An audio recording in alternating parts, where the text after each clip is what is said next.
Bigyan mo to. Ay, grabe! Grabe hiliguan. Sarap. Sarap, idol. Sarap dinaguan. A few moments later. Sa mga iglesia ni Cristo po ay ipinagbabawal ang pagkain ng dugo. Ito sa Factbusters! Kaya bago muna natin simulan ang ating episode ngayon, iniimbitahan kita na i-subscribe itong ating bagong YouTube channel, Factbusters PH, dahil yung lumang channel natin ay nahack po mga kapatid. Kawawa naman tayo, no? Pero pati rin sana ang isa pa nating YouTube channel, Takasuri PH. Paki-subscribe din yan mga kababayan. Ako naman, sige.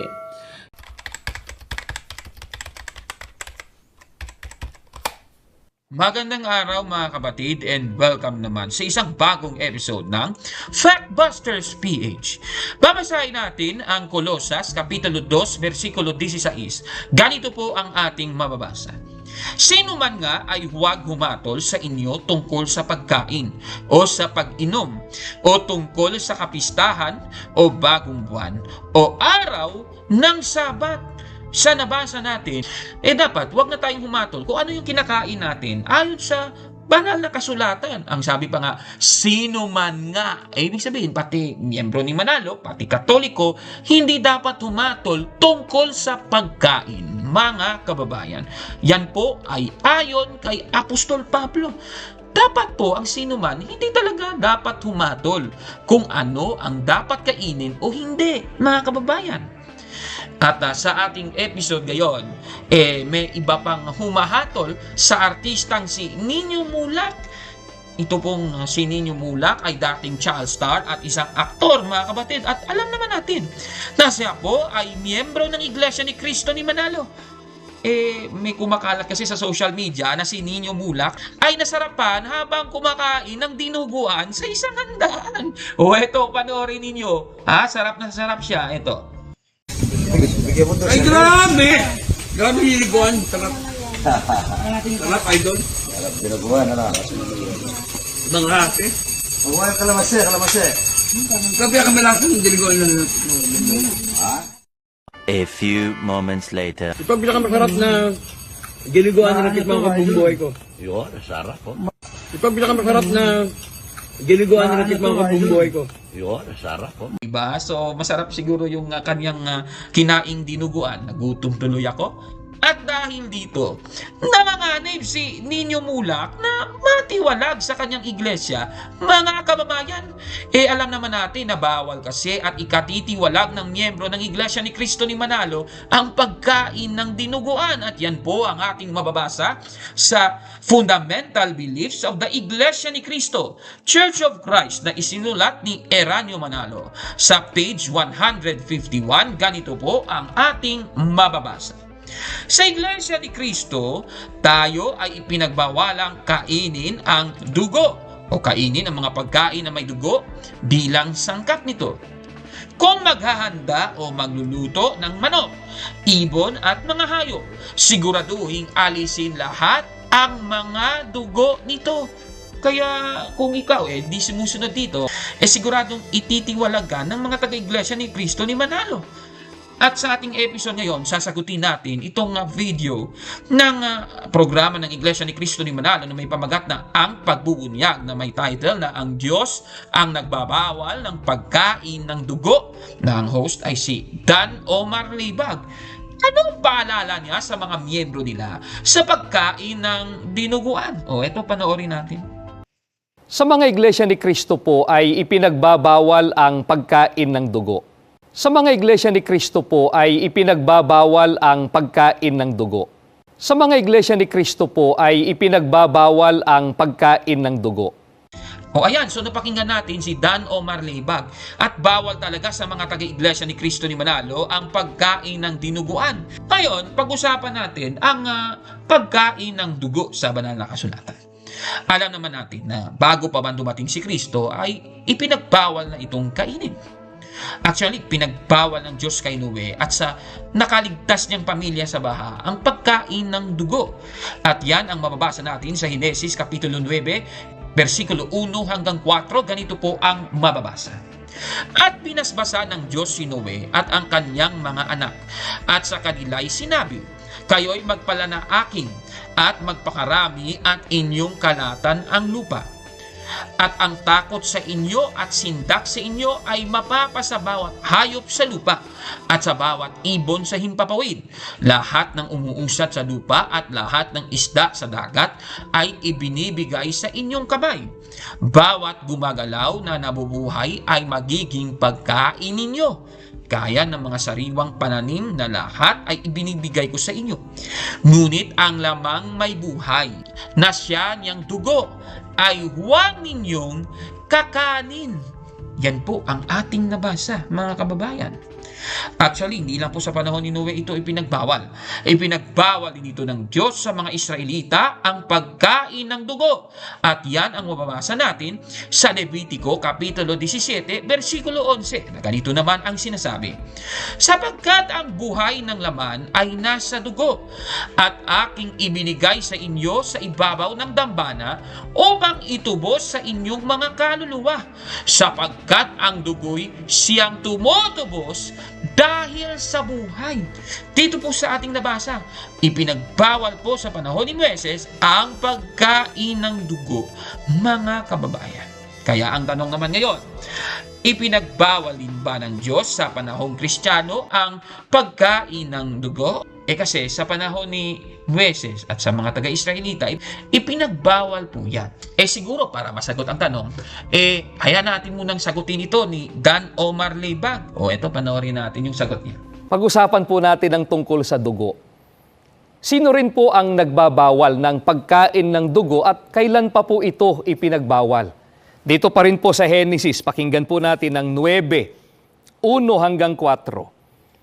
At binasbasan ng Diyos si Noe at ang kanyang mga anak, at sa kanila'y sinabi, kayo'y magpalaanakin at magpakarami at inyong kalatan ang lupa. At ang takot sa inyo at sindak sa inyo ay mapapa sa bawat hayop sa lupa at sa bawat ibon sa himpapawid. Lahat ng umuusad sa lupa at lahat ng isda sa dagat ay ibinibigay sa inyong kamay. Bawat gumagalaw na nabubuhay ay magiging pagkain ninyo, gaya ng mga sariwang pananim na lahat ay ibinibigay ko sa inyo. Ngunit ang lamang may buhay na siya niyang dugo ay huwag ninyong kakanin. Mga kaibigan, bawal na po ng ating Panginoong Diyos sa panahon pa ni Noe ang pagkain ng dugo. Pagkatapos po ng bahanggunaw ay ibinigay na po ng ating Panginoong Diyos na pinakapagkain ng tao, hindi lamang po ang mga pananim, kundi maging ang mga gumagalaw na nabubuhay. Kasama po dyan ang mga isda sa dagat, ang mga ibon sa himpapawid, at ang mga hayop sa lupa. Ngunit kasabay nito, mga kaibigan, ano pong mahigpit na itinagubilin ng ating Panginoong Diyos? Narinig po ninyo, ang sabi po ng ating Panginoong Diyos, ang lamang may buhay na siya niyang dugo ay huwag ninyong kakanin. Mga kaibigan, ang Diyos ang lumalang ng lahat ng bagay. Kaya siya po ang may karapatang magtakda kung alin ang pagkain para sa tao at kung alin ang hindi pagkain. Mga kaibigan, tayo po ngayon ay nasa panahong Kristiyano na. Hindi na po ba bawal ng ating Panginoong Diyos na kainin ang dugo sa panahong Kristiyano? Pakinggan po ninyo. Babasahin po namin ang nakatala dito po sa Aklat ng Mga Gawa. 21-25, ganito po ang pagtuturo sa atin ng mga banal na kasulatan. Tungkol naman sa mga mananampalatayang hintil, isinulat na namin sa kanila ang aming pasya. Huwag silang kakain ng anumang inihandog sa Diyos-Diyusan, ng dugo at ng hayop na binigti, at huwag makikiapid. Mga giliw po naming mga taga-subaybay, hanggang ngayon po sa panahong Kristiyano, namamalagi po ang kabawalan ng ating Panginoong Diyos patungkol po sa pagkain ng dugo. Ayan, so napanood po natin ang sagot ni Dan Omar Leibag sa tanong. Ayon po sa kanya, kahit sa panahong Kristiyano, ipinagbawal pa rin daw ang pagkain ng dugo.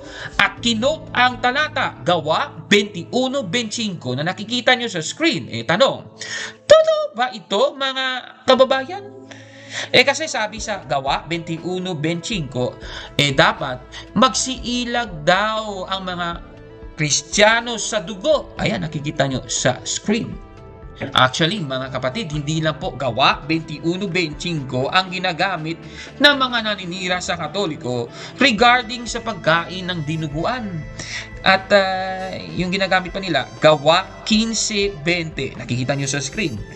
O yan. Tapos yung Gawa 15:29, ginagamit din nila yan. Ano?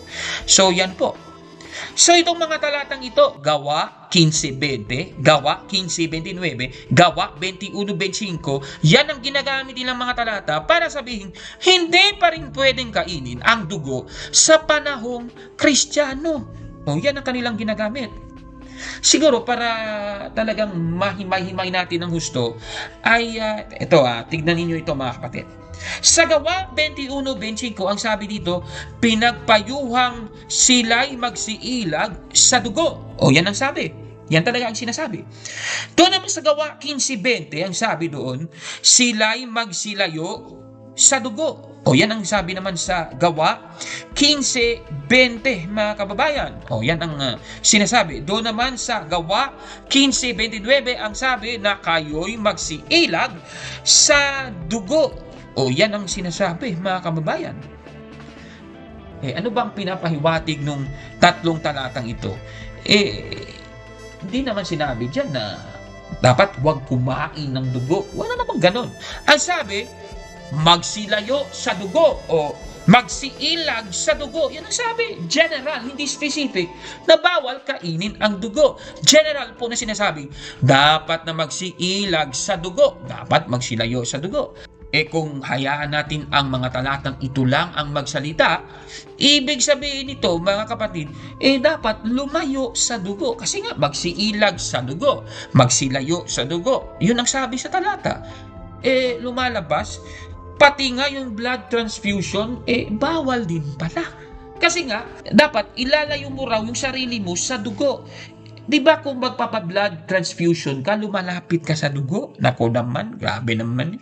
Yung mga taga-iglesia ni Cristo ni Manalo, palagi ang nagdo-donate ng dugo. Paano ngayon yan? Nako naman, grabe naman yan. Nilalabag pala nila ang nakasulat sa banal na kasulatan. Nako naman, grabe naman yan.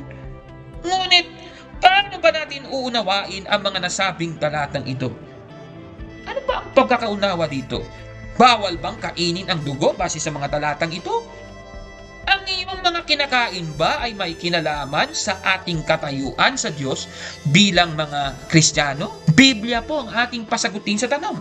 Babasahin natin ang unang Korinto, Kapitulo 8, versikulo 8. Ganito po ang ating mababasa.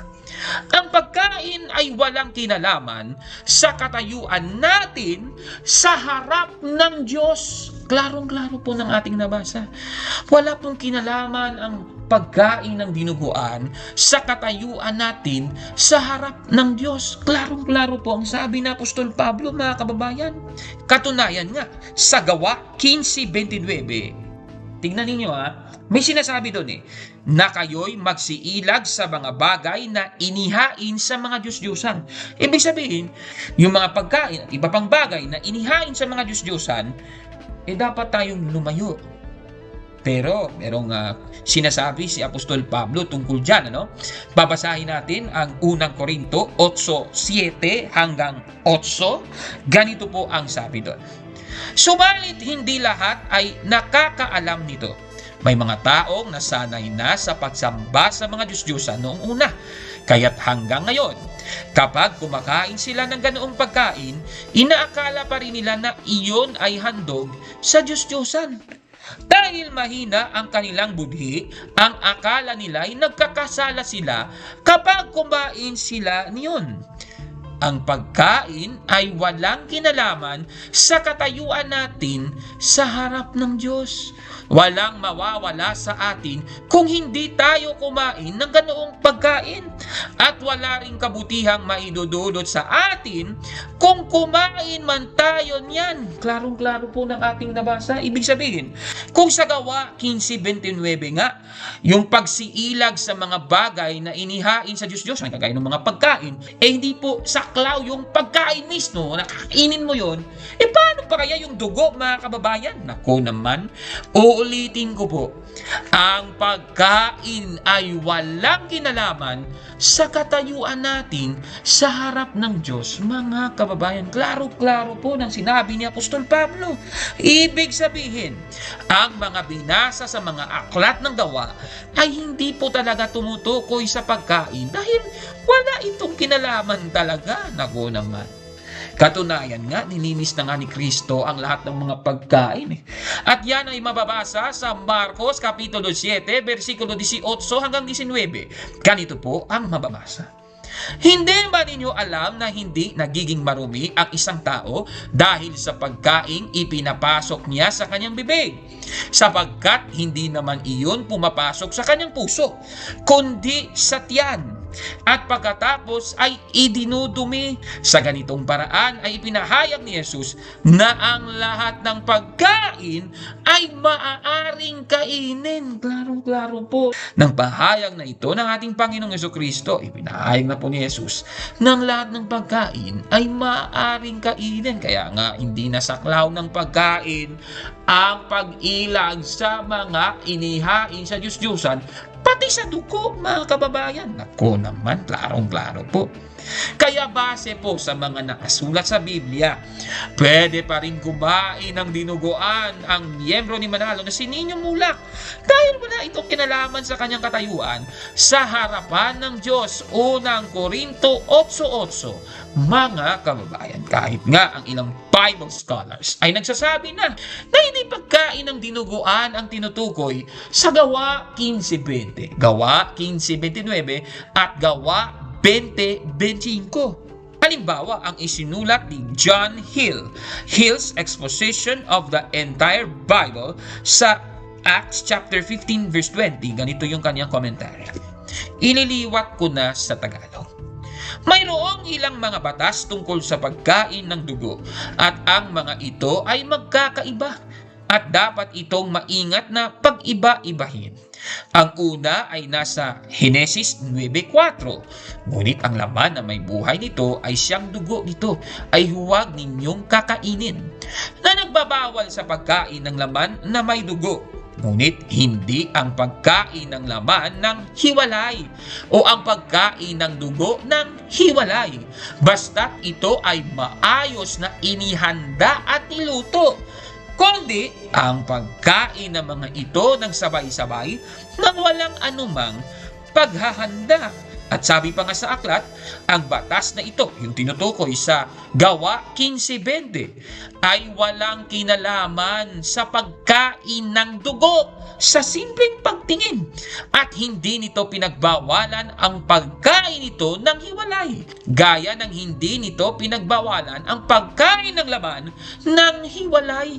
Klarong-klaro po, mga kababayan. At actually, through the course of the Holy Bible, ay makikita natin na kapag kinain mo ang karne na may dugo, na hindi po sineparate yung dugo sa karne, talagang delikado po yon.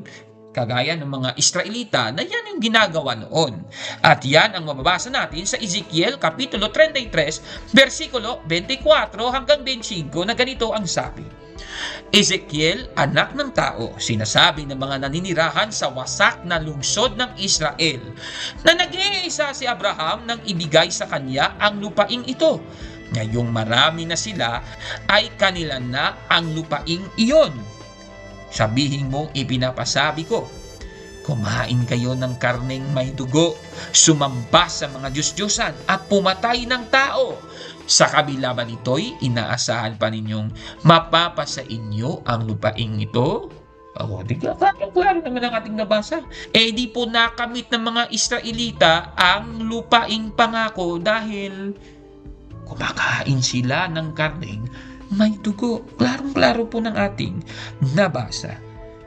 At mula po sa ating mga tinalakay, lumalabas ang tinutukoy pala sa kinote ng ministro ni Manalo, Gawa 20:25. Isalin na rin natin yung Gawa 15:20 at Gawa 15:29. Hindi po kasali dun ang pagkain ng karne, hindi po kasali dun ang pagkain ng dugo na niluto.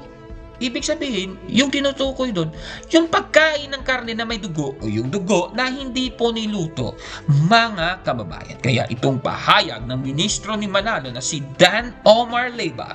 Mga giliw po naming mga taga-subaybay, hanggang ngayon po sa panahong Kristiyano, namamalagi po ang kabawalan ng ating Panginoong Diyos patungkol po sa pagkain ng dugo. Ang masasabi ni Cabornok, Trusted, yan, mali yan. Kaya nga sa Biblia, dapat hindi na po tayo humatol kung ano yung ating kinakain. Mga kababayan, wag pong ganon, walang ganon. Sabi ni Apostol Pablo po yan. Nasa Biblia na yan. Ano pong masasabi ninyo sa ating episode ngayon? Comment down below mga kababayan. At kung like mo ang video na ito, paki-smash ng like button at mag-subscribe sa ating YouTube channel, Factbusters PH. Kaya, huwag maniwala sa sabi-sabi. Check mo na kung fact nga talaga hanggang sa susunod na episode. Ako po si Cabornok at ito ang Factbusters. Grabe naman talaga itong si Nino Mulak. Siguro ulitin nga natin yung kanyang video. Ay, grabe! Grabe niliguan. Sarap. Sarap, idol. Sarap ginagawa na lang. Ibang hati. Mabuhay ang kalamansi, kalamansi. Grabe ang kamilasan ng niliguan ng... A few moments later. Ito ang pinakamasarap na giniguan na natikman ko buong buhay ko. Yun, sarap po. Ito ang pinakamasarap na giniguan na natikman ko buong buhay ko. Yun, sarap po. Grabe naman, ang sarap naman siguro ng dinuguan na kanyang kinakain. Nagutom tuloy ako, ano? Mga kapatid, magandang araw po at kapayapaan ay maghari sa ating isipan at sa ating puso. At follow and subscribe, Factbuster PH at The Beloved Catholic sa Facebook page ni Cabornok. At abangan nyo si Cabornok, no? Dahil marami siyang i-reveal na mga maling aral at matutuhanan natin ang katotohanan. Dahil ang katotohanan ay magbigay sa atin ng tunay na kalayaan. God bless! I am Catholic. I am